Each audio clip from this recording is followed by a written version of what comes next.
उन्होंने जहां आशीर्वाद दिया है,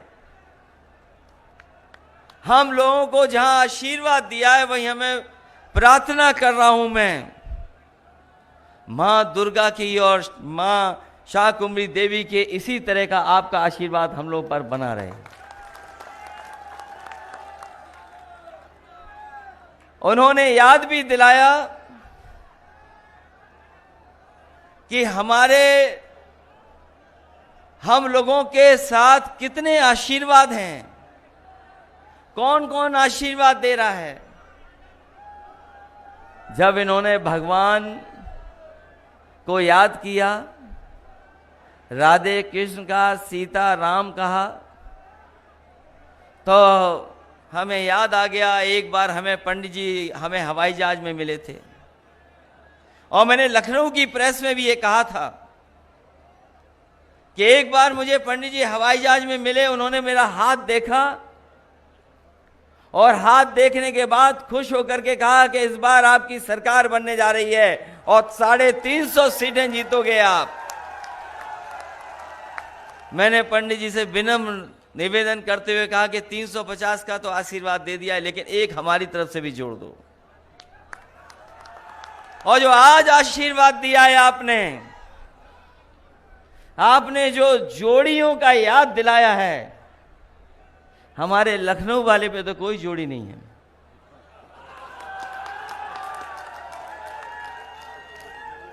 और कहीं वही बात है, हम ये नहीं कहते, हम किसी का अपमान नहीं कर रहे हैं, लेकिन यहां बैठे लोग, जब मैं देख रहा था कि ऋग्वेद की कुछ लाइनें पढ़ी जा रही थी, पंडित जी मंच पर हैं, तो हमारे लोगों ने गीता को भी पढ़ा होगा, गुरु नानक जी को भी पढ़ा होगा। जिन्होंने गीता पढ़ी है वो जानते होंगे कि योगी हम उसको बोलते हैं जो दूसरे का दुख अपना दुख समझे। और गुरु नानक जी को जिन्होंने पढ़ा होगा वो जानते होंगे कि उन्होंने कहा कि माया के बीच में रह के माया से दूर हो वो योगी होता है। तो बताओ, जो गद्दी पर बैठे हैं, अभी हम लोगों ने उनका कारनामा देखा, उनके लोगों का कारनामा अभी हम लोगों ने लखीमपुर में देखा, जहां पर किसानों को कुचल दिया गया गाड़ी से, गाड़ी के टायरों से किसानों को कुचला गया। वो किसानों को तो कुचला ही गया है, लेकिन उसके साथ साथ कानून को भी कुचलने की तैयारी थी। जो लोग किसान को कुचल सकते हैं, कानून को कुचल सकते हैं, उन्हें देर नहीं लगेगी कि एक बार वो संविधान को भी कुचल देंगे। इसलिए हम आपसे निवेदन करने आए, जब हम चौधरी यशपाल जी को याद कर रहे हैं, तो हमें समाज और देश को कैसे बनाना है। हमारे किसान अन्नदाता हैं, वो हमारा पेट भरते हैं, अन्नदाता हमारा पेट भरता है, हमें पहनने को कपड़े देता है, और उसको इस तरीके से अपमानित होना पड़ रहा। क्या क्या नहीं कहा जा रहा किसान भाइयों, आपको मवाली कहा जा रहा, इनका बस चले तो आतंकवादी कह दें आपको। न जाने कितनी बार अपमानित होना पड़ा है, लेकिन हम अपने किसानों को बधाई देना चाहते हैं।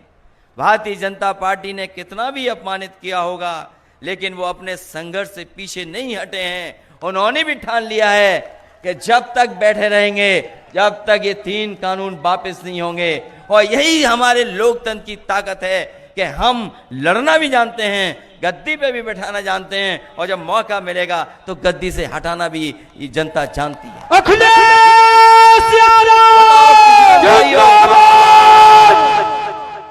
किसान भाइयों बताओ, हमें और आपको तो वादा किया गया था कि आय दोगुनी हो जाएगी, हम जो पैदावार करेंगे उसकी आय दोगुनी होगी। पिछले चुनाव में एक वादा किया गया कि आय दोगुनी किसानों की होगी। आज हिसाब किताब लगाओ किसान भाइयों, उनके बेटों, यहां किसान भी हैं, उनके बेटे भी हैं, हिसाब किताब लगाओ, बताओ हिसाब किताब में हम लोग कहां खड़े हैं? कहां खड़े हैं हम लोग हिसाब किताब में? कौन सी चीज महंगी नहीं हो गई?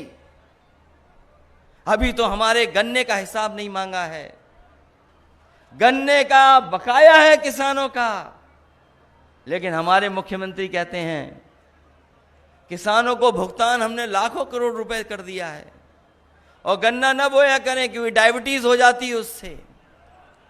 हमारे ऐसे मुख्यमंत्री हैं, वो भुगतान तो बता रहे हैं कि इतना भुगतान हो गया, लेकिन हमारे गन्ने के किसान भाई जानते हैं कि अभी भी 4000 करोड़ से ज्यादा किसानों के गन्ने का बकाया है।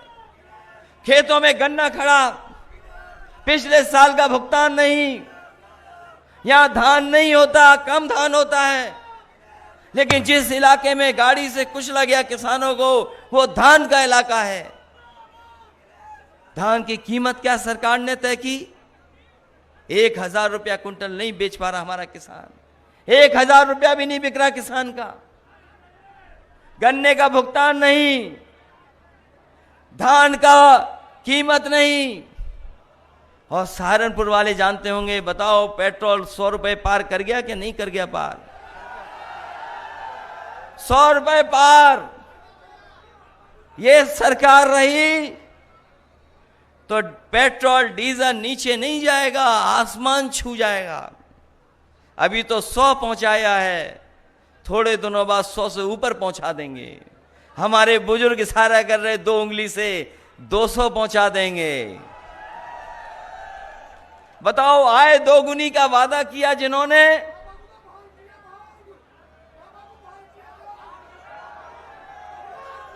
वो वाली बात बाद में होगी, अभी नहीं।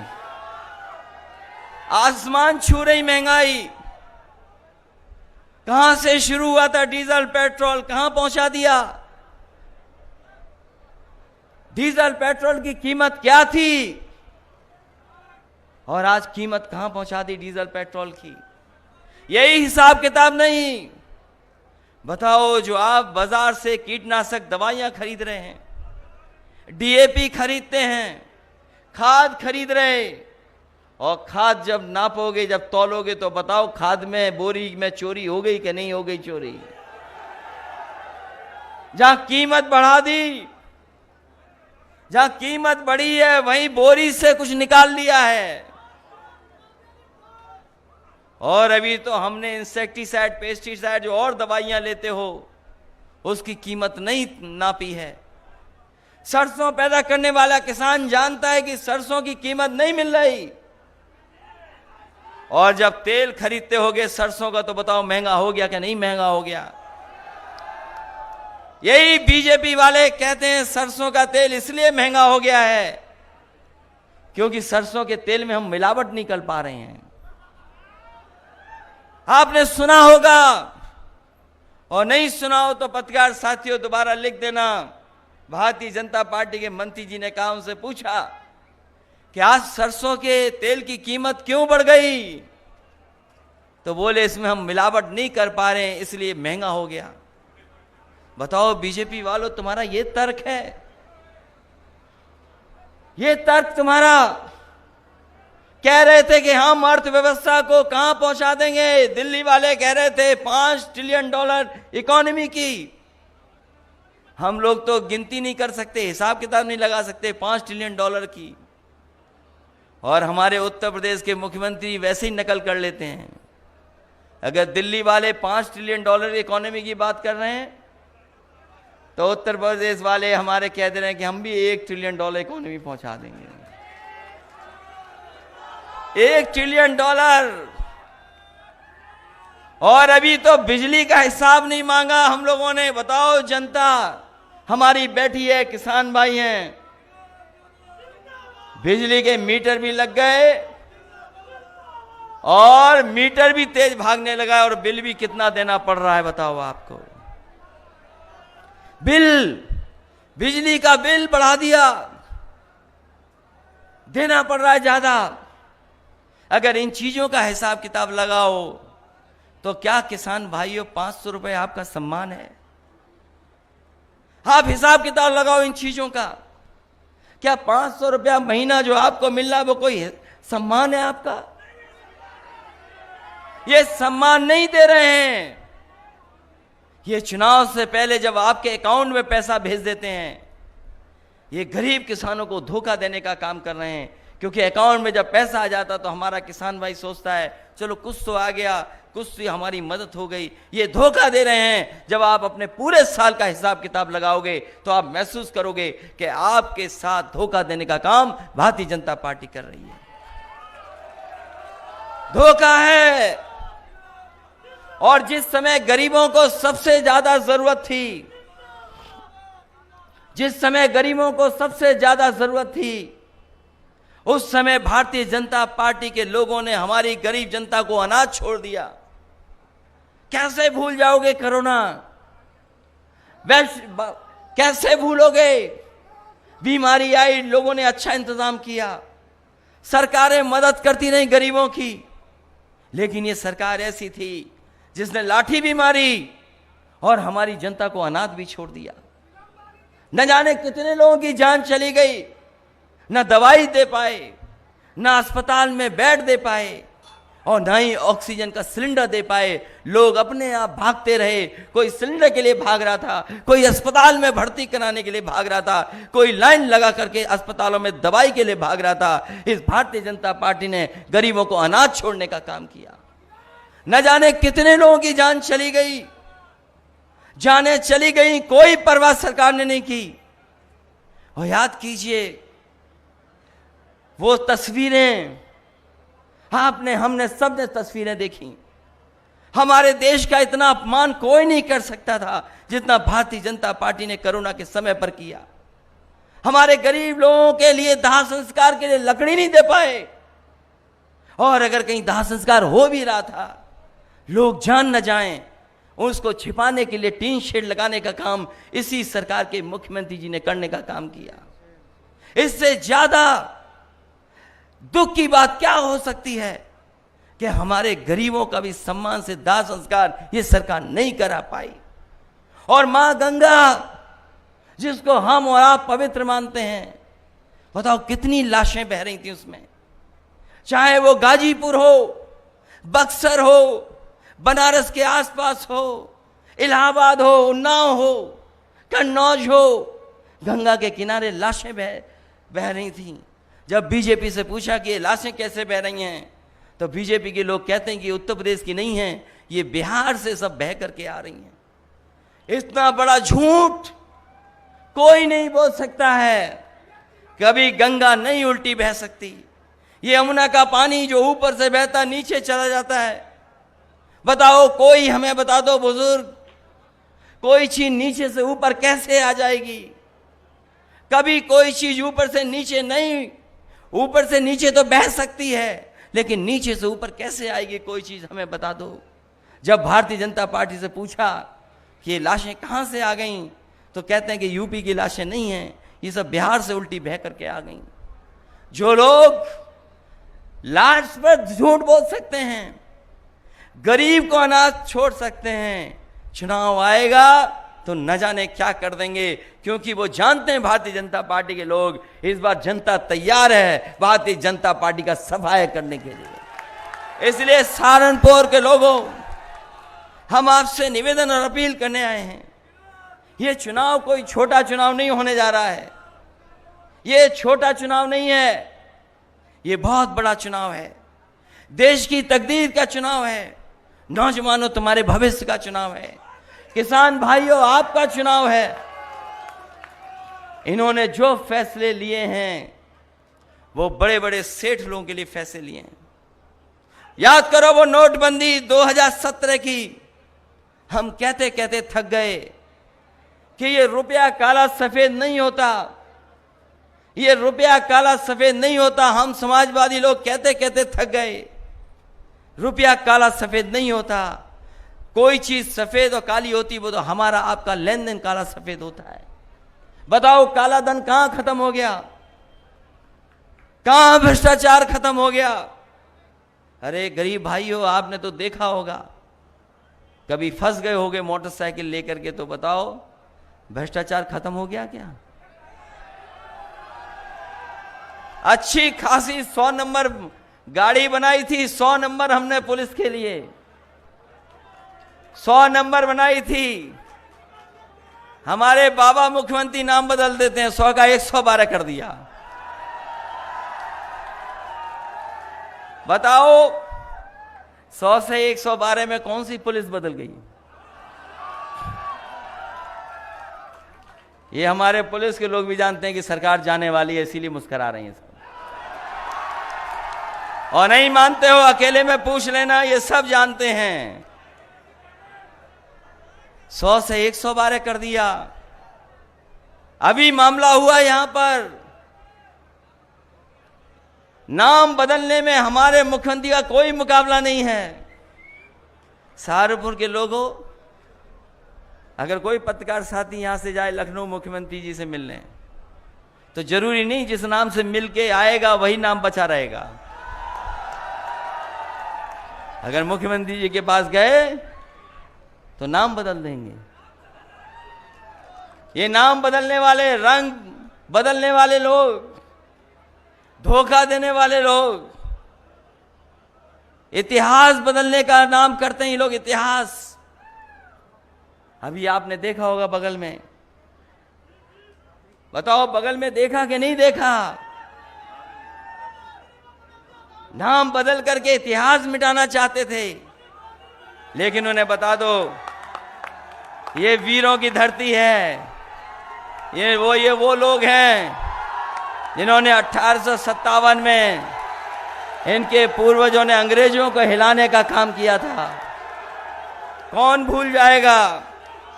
कोतवाल धन सिंह गुर्जर को इन्होंने 1857 में अंग्रेजों को हिलाने का काम किया था।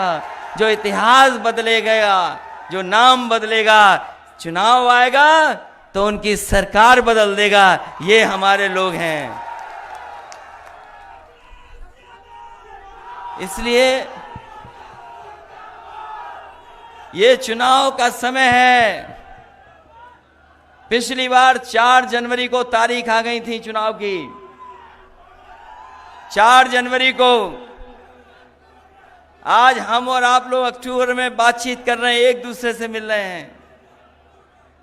अभी त्योहार चल रहा है, नवरात्र के दिन हैं, दशहरा, दिवाली, सब त्योहार मनाइए। और दिन नहीं बचे हैं, हिसाब किताब लगाओगे तो बहुत कम दिन बचे हैं। ये जो सरकार में बैठे हुए अन्याय कर रहे हैं उनके दिन बहुत कम हैं। और हमारा इतिहास बताता है, हमारी गाथाएं बताती हैं, कहानियां बताती हैं, हमारे जितने भी ग्रंथ हैं वो बताते हैं कि कोई भी अहंकारी हुआ है वो बचा नहीं है। अहंकारी को जनता ने सबक सिखाने का काम किया। ये अहंकारी तो है कि हम एफआईआर नहीं लिखेंगे, हम दोषियों को नहीं पकड़ेंगे, ये अहंकारी तो है। आपने गाड़ी से कुचल दिया, एफआईआर नहीं रहे थे। जब दल लड़े, समाजवादी लोग लड़े, हर जगह पर लड़े, गिरफ्तारी दी, पुलिस से टकरा गए, तब जाकर के देखो ये एफआईआर लिखी जा रही है, जेल भेजना पड़ा। बताओ, गृह राज्य मंत्री, उनके बेटे पे आरोप और सरकार बचा रही हो, और जांच अगर करने कोई जाएगा तो बताओ कैसे जांच होगी? अगर कोई गृह राज्य मंत्री होगा तो पुलिस का कोई अधिकारी जाएगा तो पहले सलूट मारेगा, सलूट मार करके पूछेगा, और पूछने के बाद फिर सलूट मारेगा, तब जाएगा। तो बताओ कौन सी जांच हो जाएगी? इसलिए साथियों, ये सरकार के लोग कुछ भी कर सकते हैं, इसलिए हमें और आपको सावधान रहना है।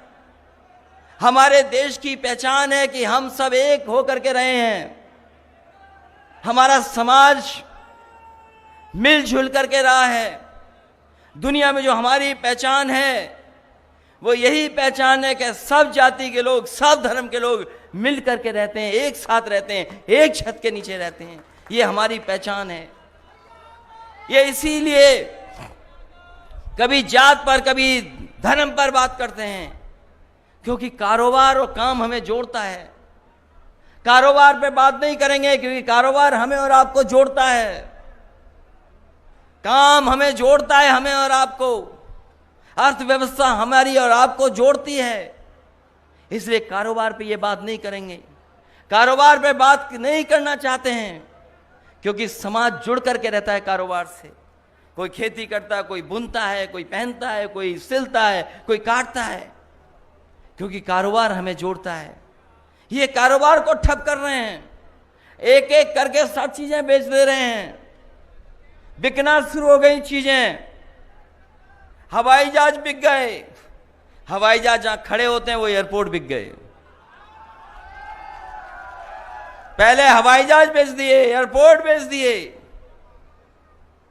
अब ट्रेनें भी बिक रही हैं और बाद में रेलवे स्टेशन भी बिक जाएंगे। सब चीजें बेच दे रहे हैं, सब चीजें। और जब सब चीजें बिक जाएंगी तो बताओ, जो संविधान में बाबा साहब ने जो हमें अधिकार दिए, उन अधिकारों का क्या होगा? क्या होगा अधिकारों का जो बाबा साहब भीमराव अंबेडकर जी ने संविधान में हमें मौका दिया, अधिकार दिए? ये चीजें जब बिक जाएंगी तो कोई नहीं हमें सम्मान देगा, कोई स्थान नहीं देगा। कोई सोच सकता था कि हवाई जहाज बिक जाएंगे, एयरपोर्ट बिक जाएंगे, पानी का जहाज जहां खड़ा होता है वो सब बिक गया। ये तार बेच रहे हैं, बिजली के कारखाने बेच रहे हैं, सब बेचे दे रहे हैं। और जो इतिहास को जानते होंगे हमारे लोग, याद करना, अंग्रेज आए थे इस देश में, अंग्रेज कारोबार करने आए थे। जो ईस्ट इंडिया कंपनी आई थी वो 2-3 चीजों का कारोबार करती थी। धीरे धीरे उन्होंने कारोबार बढ़ा लिया और अंग्रेजों ने एक कानून पास किया इंग्लैंड में, और उस कानून से वो जो कंपनी थी, जो कारोबार करने आई थी, व्यापार करने आई थी, ईस्ट इंडिया कंपनी, वो सरकार बन गई। केवल एक कानून इंग्लैंड में पास हुआ, उससे कारोबार करने वाली ईस्ट इंडिया कंपनी सरकार बन गई। और देखो भारतीय जनता पार्टी का खेल, एक एक कर करके सब प्राइवेट हाथों में बेच दे रहे हैं। हो सकता है एक दिन सरकारी कंपनी को बिक जाए और ये सरकार भी आउटसोर्स करके चले जाएं कि हम नहीं चलाएंगे, आउटसोर्स होकर के सरकार चलेगी। सोचिए किस लिए लोगों ने अपनी जानें दी हैं। ये इलाका वो है जहां पर हिंदू और मुस्लिम एक होकर के आजादी की लड़ाई लड़ी है। अगर तोपों से भी उड़ा दिया गया तो आजादी के दीवानों ने आजादी के लिए संघर्ष नहीं कम किया। यहाँ के नौजवान अपनी जान पर खेल गए और उस समय देश को आजादी दिलाने के लिए लड़ते रहे। ये वो धरती है। ये सब बेच रहे हैं, बेच देंगे, क्योंकि इन्हें केवल कुर्सी चाहिए, सत्ता चाहिए। हम समाजवादी लोग गरीब और किसान को आगे बढ़ाना चाहते हैं। हमारी पहचान है गंगा जमुना तहजीब। यही यमुना नदी हमारे गांव से भी, हमारे शहर से भी निकल करके जाती है। ये जो आपकी यमुना नदी है, यही तो है यमुना नदी, दिल्ली को छूते हुए। यहां तो साफ सुथरी है, यहां तो यमुना बहुत साफ है, लेकिन जैसे ही दिल्ली पहुंचती तो बताओ कितनी गंदी हो जाती है। गंदी होते होते चंबल से मिल जाती है हमारे शहर में जाकर के, और यही नदी है जो संगम में मिल जाती है। बताओ, नदियों को साफ करने का संकल्प लिया था, मां गंगा को साफ करने का संकल्प लिया था। दिल्ली वालों को दिल्ली नहीं दिखाई दे रही और लखनऊ वालों को मथुरा नहीं दिखाई दे रही कि बताओ यमुना कितनी गंदी बह रही है। और जो हमारी मिली जुली तहजीब है, जहां हिंदू और मुस्लिम एक साथ रहते हैं, मिल करके रहते हैं, उस तहजीब को खत्म करना चाहते हैं, उस पहचान को खत्म करना चाहते हैं। लेकिन हम बधाई देंगे अपने किसानों को कि किसानों के आंदोलन से किसान एक हो गया। न वो हिंदू समझा, न मुसलमान समझा। वो कह रहा है कि हम किसान पहले हैं, उसके बाद तय कर लेंगे कि हम क्या हैं। एक साथ से लड़ रहे हैं, एक साथ से लड़ रहे हैं, एक साथ से लड़ रहे हैं। बताओ, यही तो इलाका है जो चौधरी साहब को किसान के नाम से जानता है। चौधरी चरण सिंह, चौधरी यशपाल जी, ये वो चेहरे हैं, देखते ही हमें याद आ जाता है कि हाँ, यही हमारे किसानों के नेता हैं, हमारी यही पहचान है। बाबा टिकैत जी, यही पहचान रही है क्षेत्र की। इसलिए आज हम आपसे जब चौधरी यशपाल जी याद कर रहे हैं, हम सब मिलकर के याद कर रहे हैं, तो हमें सोचना चाहिए कि आने वाले समय में हमारे प्रदेश का भविष्य कैसा हो, भविष्य कैसा हो। जो धुआं उड़ा करके सरकार चला रहा हो, उसके हाथ में रहेगी सरकार। सोचो कभी जो धुआं उड़ा करके सरकार चला रहे हो, धुआं उड़ा करके सरकार चलाते हो, बताओ प्रदेश में क्या किया आपने नाम बदलने के अलावा? क्या कर रहे हो? कौन सा विकास किया है? क्या विकास किया है? यही देवंत को होकर के मुजफ्फरनगर और सहारनपुर की सड़क समाजवादियों ने बनाई, चमचमाती सड़क है, फ्लाईओवर चमचाता चले जाओ। कौन सा सब स्टेशन बनाया है बताओ? बिजली केवल महंगी की है, बिजली महंगी की है इन्होंने। और हमारे मुख्यमंत्री जी बिजली को इसलिए नहीं ध्यान देते हैं,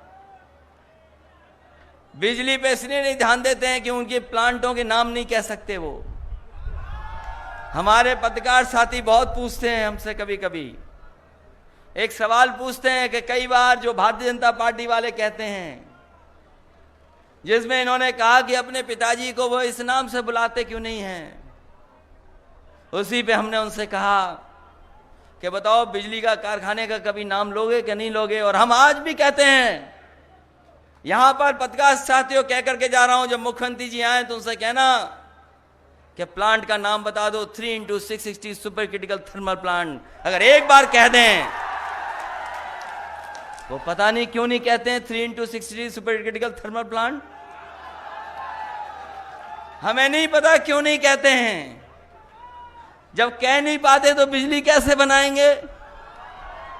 जो कहेंगे वही तो करेंगे, इसलिए इनसे सावधान रहना, इन लोगों से।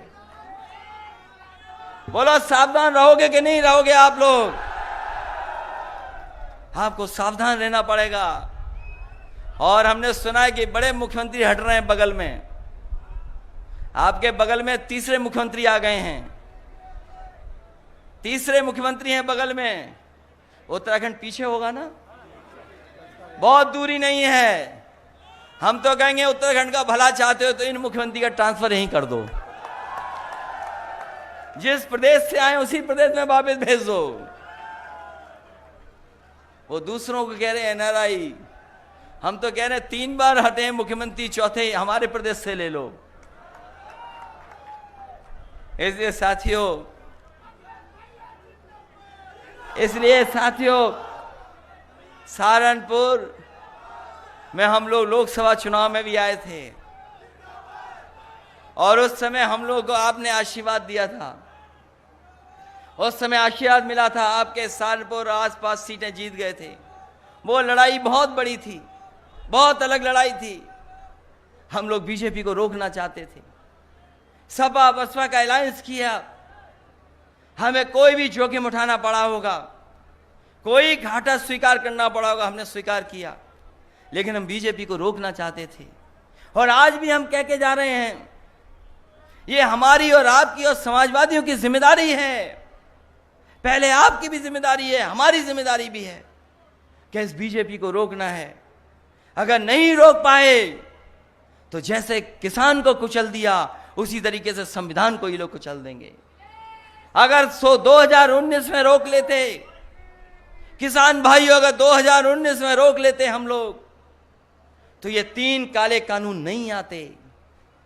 ये 3 काले कानून इसलिए आए क्योंकि उत्तर प्रदेश से ज्यादा जीत गए ये लोग, ये ज्यादा जीत गए उत्तर प्रदेश से। पहले भी सरकार यहीं से बनी इनकी, पिछली बार भी बनी इनकी। और हम तो एक ही जानते हैं नियम दुनिया का, जो जहां से आएगा वहीं से निकाला जाएगा।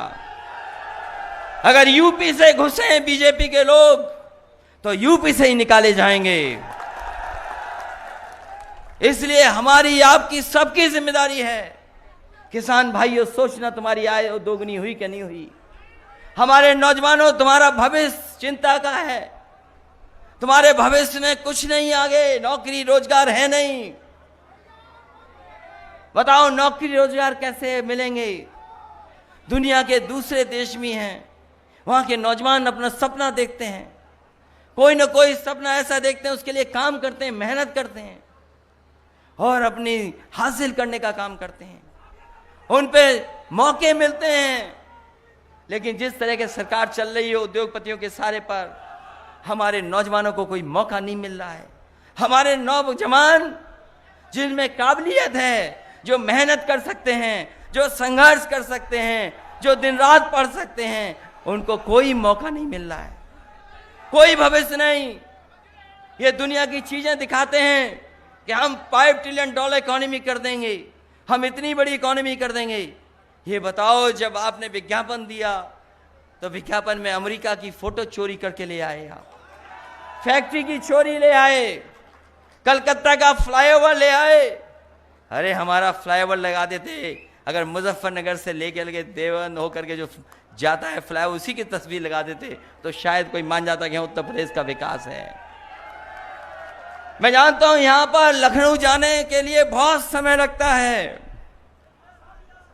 मुझे याद है जब समाजवादी सरकार बनी थी 12 से 17 एक्सप्रेसवे समाजवादी सरकार ने बनवाया था, सबसे पहला उद्घाटन भी किया था। नोएडा से लेकर के आगरा वाला पहले साइकिल से उद्घाटन किया, फिर सरकार बनने के बाद उद्घाटन कर दिया। इसलिए आपसे कह करके जा रहा हूं, मुझे याद है जब कैराना का चुनाव हम जीते थे, आपने और हमें आरएलडी ने मिलकर के चुनाव जीतने का काम किया था। हमने अपना प्रत्याशी उन्हें दे दिया, उनका चुनाव चिन्ह रख लिया। बीजेपी वाले बोले ये कौन सा गठबंधन है? हमने कहा ये चमत्कारी गठबंधन है। और याद करो कैराना में समाजवादी पार्टी और आरएलडी तुरंत जीत गई थी, ये चुनाव जीत गए थे। उस समय जब चुनाव जीतने के बाद मैंने लखनऊ से कहा था कि समाजवादी सरकार बनेगी तो हमारे कैराना के लोगों को और वेस्टर्न यूपी के लोगों को लखनऊ आने में 4 से 4.5 घंटे से ज्यादा टाइम नहीं लगेगा। 4.5 घंटे में लखनऊ पहुंच जाएंगे, ऐसी सड़क से जोड़ने का काम करेंगे। और आज फिर कह के जा रहा हूं मैं, अगर एक्सप्रेसवे समाजवादी लोगों ने बलिया और गाजीपुर के लिए जोड़ दिया, कभी लोग बलिया से चलते थे, गाजीपुर से चलते थे, लखनऊ में 8-8, 10-10 घंटे में पहुंचते थे, बहुत टाइम लगता था, राजधानी नहीं पहुंच पाते थे। मैं आपको भरोसा दिला के जा रहा हूं, 3 महीने 4-5 महीने बाद सरकार बनने जा रही है। सबसे पहले अगर किसी सड़क का नारियल टूटेगा तो नारियल को तोड़ने का काम करेंगे और सड़क की शुरुआत होगी। इधर के इलाके के लोग 4 और 4.5 घंटे में लखनऊ पहुंच जाएं, वैसी सड़क बनाने का काम समाजवादी लोग करेंगे।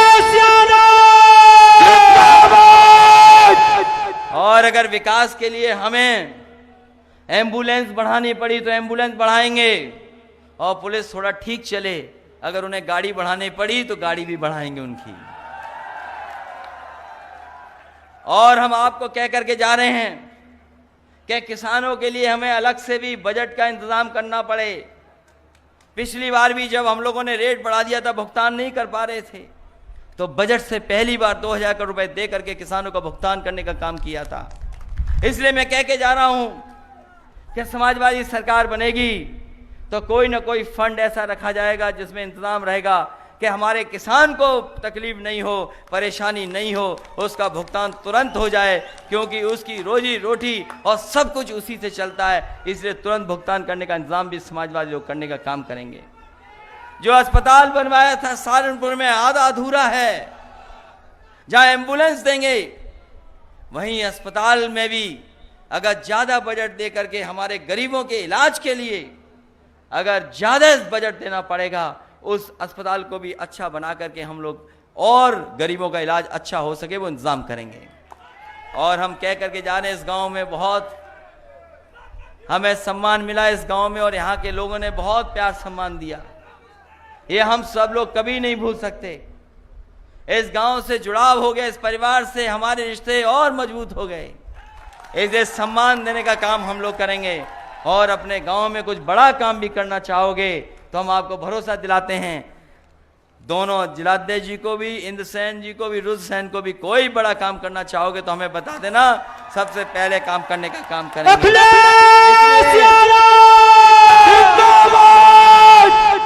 इसलिए हम आपसे यही निवेदन कर रहे हैं कि ये चुनाव देश का और आपके भविष्य का चुनाव है। ये कुचलने का काम करेंगे, नई चीज लेके आएंगे, पता नहीं कौन सी नई चीज कर दें। कुछ भी कर सकते हैं भारतीय जनता पार्टी के लोग, इसलिए सावधान रहना। यूपी के चुनाव के लिए कुछ भी कर सकते हैं ये लोग, इसलिए सावधान रहना और समाजवादियों की मदद करना। हम लोग अलायंस भी बनाएंगे और अपने लोगों का सम्मान भी बचाने का काम करेंगे। इसलिए जहां से शुरुआत की है तो समाजवादी पार्टी को जिताने का काम करना, ये हम आपसे निवेदन और अपील करते हैं। इन्हीं शब्दों के साथ एक बार फिर चौधरी यशपाल जी को याद करते हैं, उनके तमाम सहयोगी साथी जो लोग आए हैं उनको बधाई देते हैं ऐतिहासिक कार्यक्रम के लिए जो हमें दिखाई दे रहे हैं, यहाँ से लेकर के जहाँ हेलीकॉप्टर उतरा है वहाँ तक, और जो हमारी आपकी पहचान रही है भारत की कि गंगा जमुनी तहजीब जो मिली जुली हमारी संस्कृति है उसको और बचाएंगे, मजबूत करेंगे और हम आपस में एक दूसरे के रिश्ते और प्यार सम्मान के अच्छे बनाने का काम करेंगे। इसलिए हम आपको बहुत बहुत बधाई देते हैं, बहुत बहुत धन्यवाद देते हैं आपका। चलिए वो दिलवा दो सामान जो है, एक कागज लेना। अखिलेश यादव।